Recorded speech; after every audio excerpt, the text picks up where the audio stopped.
Ito na yung update na pinagawa kong kulungan, no. Yan. Ito yero.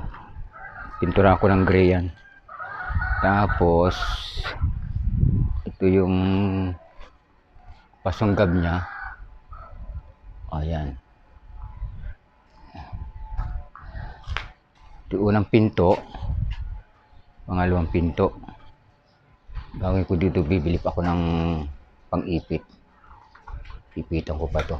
Ayan. Tapos bibili ako ng net pa na screen. Ito yung loob niya. Ayan.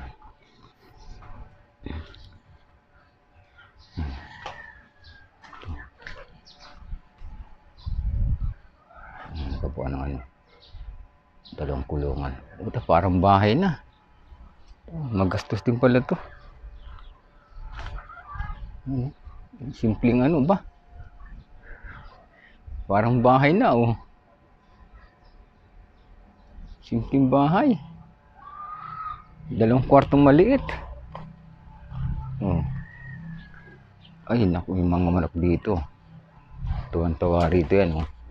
Bibili ako ng buhangin, tapos lagyan ko siya ng rice hull. Yan.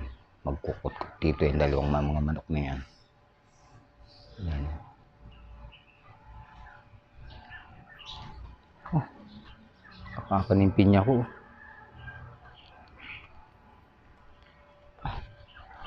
Gulo nyo, ha. Pinakain ko na kayo. Kakain na naman. Yan. Uulan na. Ayun, dilim na. Ito pala.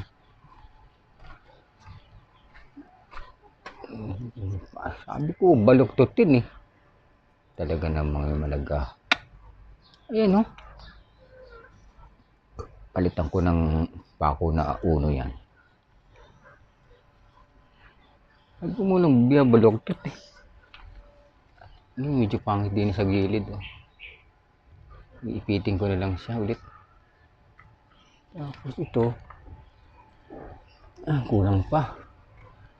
Kulang pa ng ano. May butas, oh. Tahiin ko na lang ito.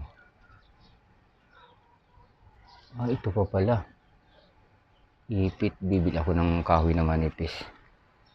Tapos ito pipinturahan ko ng gray to. Maganda siyang tingnan. Ayan. Bahay na. Sana hindi tumulo. Sana may mga butas-butas eh. Ito yung pasunggab niya. Para pagka umulan, pag ganyan, hindi siya ano. Mga nag-usli. Ano ko na lang to. Babaluktutin ko na lang yan.